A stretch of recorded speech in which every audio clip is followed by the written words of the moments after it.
I have the Fair Debt Collection Practices Act to re-record because I couldn't hear it in the prior version.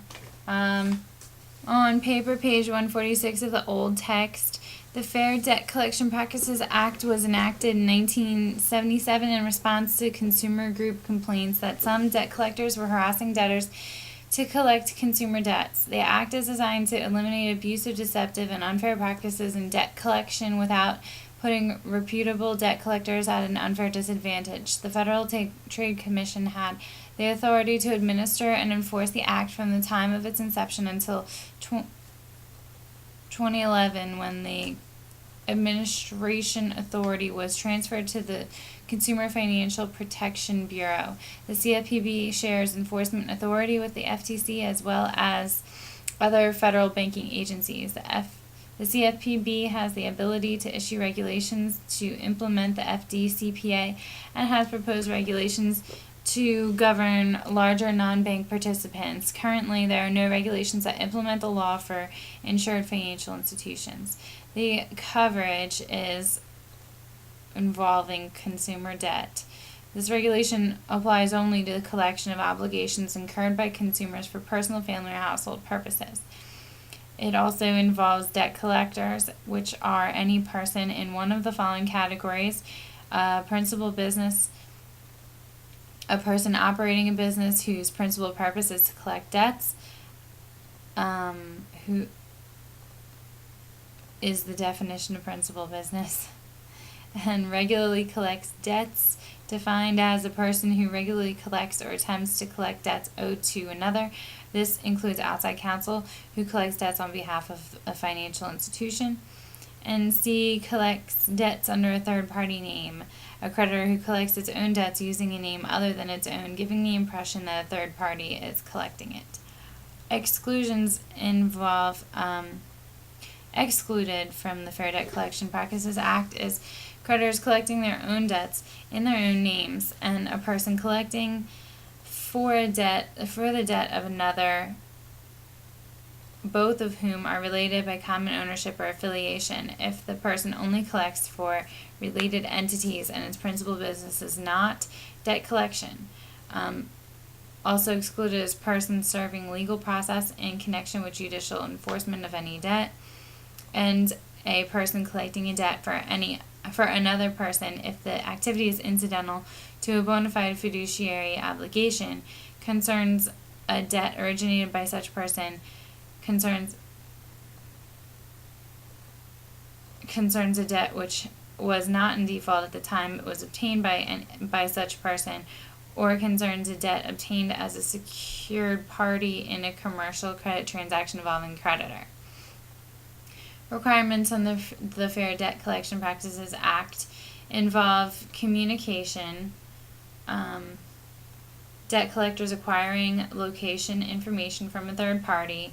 Debt collector may not abuse or harass the consumer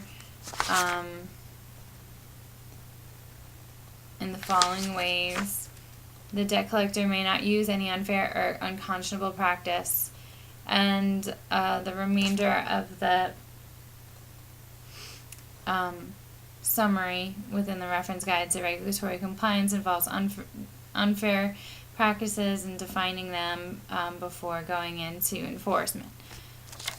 To read about communications, unless the debt collector has express permission from the consumer or from a court, the law prohibits communication with the consumer under the following conditions: A, at an unusual time or place, or at a time or place which should be known to be inconvenient, such as before 8 a.m. or after 9 p.m. local time at the consumer's location. B, when the debt collector knows that the consumer is represented by an attorney in connection with the debt, and the attorney's name and address are known and can be readily ascertained, unless the attorney fails to respond within a reasonable period of time to communication from the debt collector. C, at the consumer's place of employment, if the debt collector knows or has reason to know that the employer forbids such communication. D, if the consumer has notified the collector in writing and asked that the collector ceases all further contact. The debt collector may, in such circumstances, notify the debtor of any special remedies available to it. Circumstances notify the debtor that collection efforts are being terminated, or notify the borrower that the creditor is invoking a special remedy. 2. Debt collectors acquiring location information from a third party.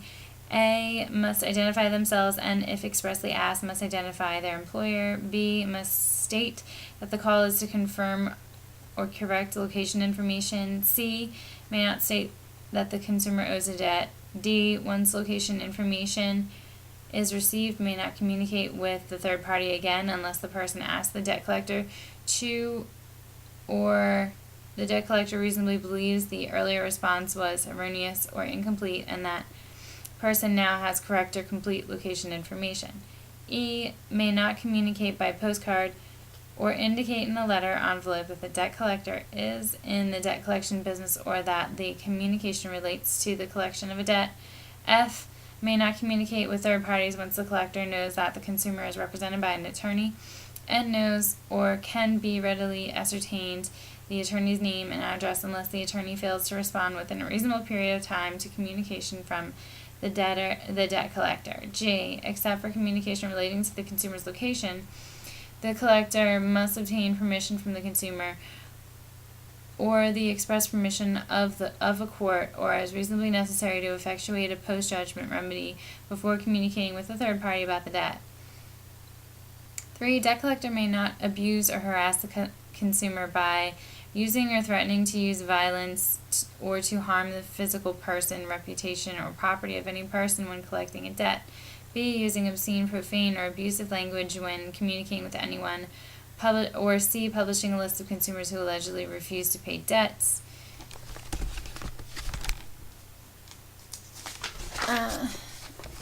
D. Allowing a telephone to ring repeatedly or engage a person in telephone conversations repeatedly with the intent to abuse or harass. E. Making telephone calls without meaningful disclosure of the caller's identity. And F. Advertising any debt for sale to coerce payment. 4. Debt collector may not use any unfair or unconscionable practice, and this includes A through M. Must fairly represent the status, amount, and character of the debt. May not falsely imply that communication is from an attorney. May not represent that non-payment will result in arrest or imprisonment unless the action is lawful and the debt collector intends to take such action. D. May not threaten to take any action when the consumer does not intend to take such action. E. May not imply that the consumer committed a crime. F. May not communicate or threaten to communicate credit information known to be false. G. May not use any false representation to collect debt or obtain information concerning consumer. H. Must disclose in first communication, whether oral or written, that he or she is trying to collect a debt and any information will be used for that purpose. Subsequent communication must disclose that the contact is by a debt collector. I. May not make false or misleading representations. J. May not falsely represent the accounts that have been turned over to innocent purchases for value, that documents are legal process, that documents are not legal process forms or do not require consumer action, or that the debt collector represents or is employed by a consumer reporting agency, and may not use the name other than the true name of the debt collector business. And L. Must give meaningful disclosure when placing telephone calls, except when talking to third parties, and must always disclose that it is attempting to collect a debt and that information obtained will be used for that purpose. And M. May not communicate that the consumer will lose defenses if the debt is sold, or falsely state that the debt has been turned over to an innocent purchaser for value. Unfair practices. 1. May collect only amount legally owed. Post-dated checks. May not solicit for purpose of instituting criminal action. May not deposit before date on the check. And if a check is post-dated longer than 5 days, must notify consumer of deposit at least 3 days and no more than 10 days before depositing. 3. May not cause charges to accrue to the consumer by misrepresenting the nature of the communication. 4, may not take or threaten to take action against property if there is no right to do so or there is no intent to do so. 5, may not communicate regarding a debt by postcard. 6, may not use language or symbol other than collector's address on any envelope except debt collector may use business name if it does not indicate it is a debt collection business. C, validation of debt. Consumer must be sent debt validation in writing within 5 calendar days of initial communication unless information is contained in initial communication or unless consumer pays for debt. 2, notice must contain amount of debt, name of creditor to whom the debt is owed, a statement that unless the consumer disputes the debt in writing within 30 days, the debt will be presumed to be valid. D, a statement that if the consumer requests it in writing, the collector will provide within 30 days the name and address of the original creditor if different from the current creditor. E, the statement that if the consumer notifies the debt collector in writing within 30 days that the debt is in dispute, the collector will obtain and provide by mail verification of the debt for the consumer or a copy of a judgment against the consumer. And third, if consumer disputes a debt in writing within 30 days, all collection activity must stop until the debt is verified. And 4, if a consumer owes multiple debts and makes any single payment, debt collector must apply to debt in accordance with the consumer's direction. Subpart 3, enforcement, civil liability, limited defenses, and fear of penalties. Fear of penalties are normal. The civil liability in this case includes actual damages, costs, and attorney's fees, statutory damages up to $1,000 in an individual case and up to lesser of $500,000 or 1% of collector's net worth in a class action. B, limited defenses. 1 and 2, unintentional violations resulting from bona fide errors despite procedures in place to prevent such occurrences. And 2, any action taken in good faith and reliance on a Bureau advisory opinion. I'm going to break here. End here. Right before fear of penalties.